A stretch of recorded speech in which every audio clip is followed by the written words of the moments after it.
Shalom, selamat malam, selamat bertemu kembali dalam Renungan Gereja Kalimantan Evangelis. Malam hari ini kita akan sama-sama belajar tentang bagaimana hidup dipimpin oleh Roh, di dalam Roh, dan tentunya segala kehidupan kita kembali kepada Tuhan yang adalah Roh. Kita akan belajar dari Kisah Para Rasul 6 ayat 8 sampai yang ke-15, belajar dari satu tokoh yaitu Stefanus, yang dia ini adalah seorang diakon yang diangkat oleh para rasul untuk melayani para umat. Dan satu hal yang luar biasa, dia bukan sembarang orang. Mungkin orang melihat dia sebagai seorang diakon biasa saja, satu dari 7 orang yang dipilih oleh para rasul. Tapi satu hal, kehidupan Stefanus merupakan kehidupan yang dibentuk, diproses dengan bergumul dan melekat pada Tuhan. Terbukti kepada ayat yang ke-8 dikatakan demikian. Dan Stefanus yang penuh dengan karunia dan kuasa mengadakan mujizat-mujizat dan tanda-tanda di antara orang banyak.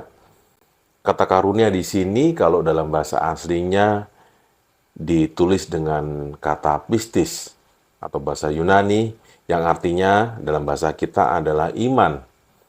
Nah, di dalam Roma 10 ayat 17 sendiri dituliskan demikian, jadi iman timbul dari pendengaran dan pendengaran oleh firman Kristus.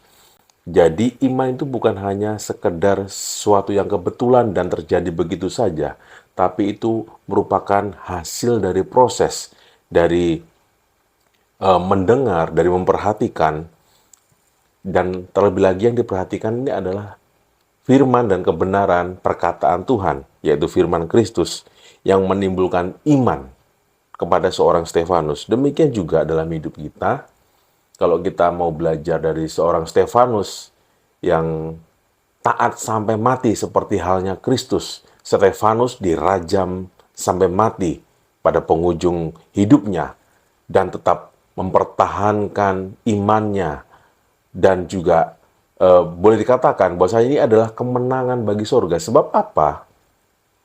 Sebab Stefanus sudah menyatakan bahwa imannya tetap kepada Kristus, pribadi yang sudah memulihkan hidupnya, yang sudah memproses hidupnya menjadi luar biasa untuk mengenal Dia dengan baik. Kenapa kita berkata bahwasanya hidup kita harus melibatkan Roh Kudus, harus mempersilahkan Roh Kudus untuk berkarya dalam hidup kita? Satu perkara bahwasanya oleh Roh lah kita tahu dan kita bisa memanggil Tuhan itu adalah Bapa. Roma 8 ayat yang ke-15 berkata demikian yang bagian C. Oleh Roh itu kita berseru ya Aba, ya Bapa. Ini membuktikan bahwasanya ada satu pemulihan hubungan dengan Tuhan. Jadi kita memanggil Tuhan itu Bapa. Bapa yang bagaimana? Bapa yang baik, Bapa yang sempurna, Bapa yang paling mengerti kita, Bapa yang pasti bertanggung jawab akan hidup kita. Dan kalau hubungan kita ini pulih, karena pengertian yang ditanamkan Roh Kudus, karena Roh Kudus yang menyentuh hati kita, bahkan perkenanan Tuhan oleh pengorbanannya di kayu salib, yang sudah mengalahkan kutuk dan maut, bahkan sudah dalam perjanjian lama dikatakan tabir itu sudah terbelah. Sudah terbelah. Jadi hubungan kita dengan Tuhan tidak ada lagi sekat. Inilah yang dipulihkan. Hubungan kita pribadi dengan Tuhan. Dan kemudian apa? Roh Kudus juga membantu kita untuk menyampaikan doa kita kepada Tuhan. Dalam Roma 8 ayat 26 dikatakan, demikian juga Roh membantu kita dalam kelemahan kita, sebab kita tidak tahu bagaimana sebenarnya harus berdoa, tetapi Roh sendiri berdoa untuk kita kepada Allah dengan keluhan-keluhan yang tidak terucapkan. Ini luar biasa. Roh Kudus membantu kita untuk berdoa, menyampaikan sesuatu yang tidak bisa kita ucapkan dengan pengertian kita sendiri. Tapi Roh Kudus membantu kita. Ini artinya juga bagaimana kita harus berhubungan dengan Tuhan. Roh Kudus menolong kita. Itu juga yang terjadi dalam kehidupan Stefanus. Sehingga dia menjadi pribadi yang sepenuhnya diubahkan. Bahkan Stefanus mengalami satu kemerdekaan. 2 Korintus 3:17 berkata demikian, sebab Tuhan adalah roh, dan di mana ada roh Allah, di situ ada kemerdekaan.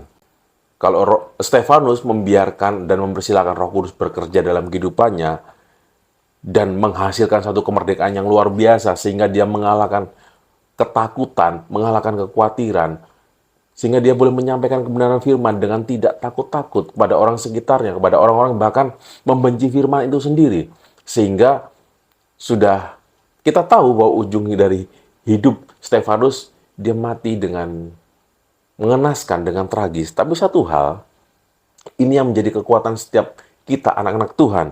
Bahwasanya apa? Kemerdekaan di dalam Tuhan itu dihasilkan dari pribadi roh Tuhan sendiri yang hidup di dalam kita.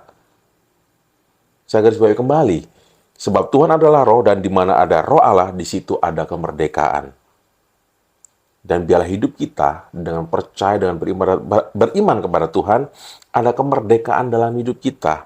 2 Timotius 1 ayat 7 berkata demikian, 2 Timotius 1 ayat 7.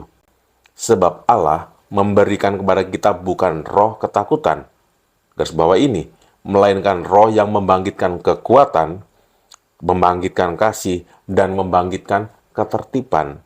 Demikian juga yang diberikan kepada Stefanus. Saya percaya setiap anak-anak Tuhan diberikan roh yang sama kepada Stefanus, yaitu Roh Kudus itu sendiri yang sudah dijanjikan oleh Tuhan Yesus ketika terangkat ke surga. Dia akan mengirimkan, memberikan kepada kita roh penghibur, roh penolong, yaitu Roh Kudus yang membangkitkan kekuatan di saat kita lemah, di saat kita tidak tahu harus bagaimana, di saat kita harus menghadapi berbagai-bagai pencobaan, di saat kita harus menghadapi gejolak dunia yang seringkali berusaha untuk menjatuhkan diri kita, iman kita, percaya kita pada Tuhan.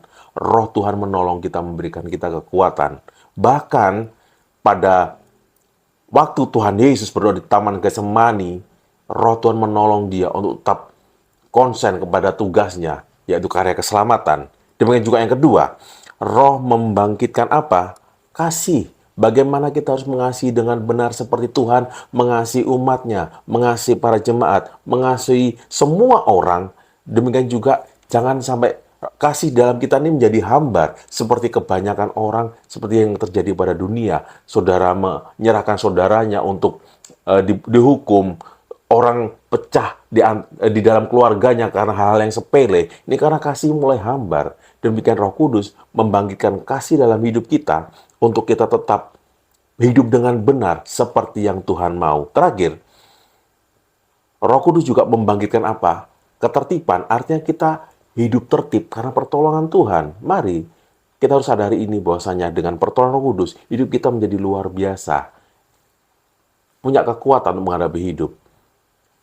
Kita mampu mengasihi seperti yang Tuhan mau. Bahkan kita boleh hidup tertib seturut dengan maunya Tuhan juga dalam hidup kita. Dan biarlah ini terjadi atas setiap pribadi kita, setiap orang yang melihat tayangan ini, diubahkan hidupnya. Mari kita berdoa.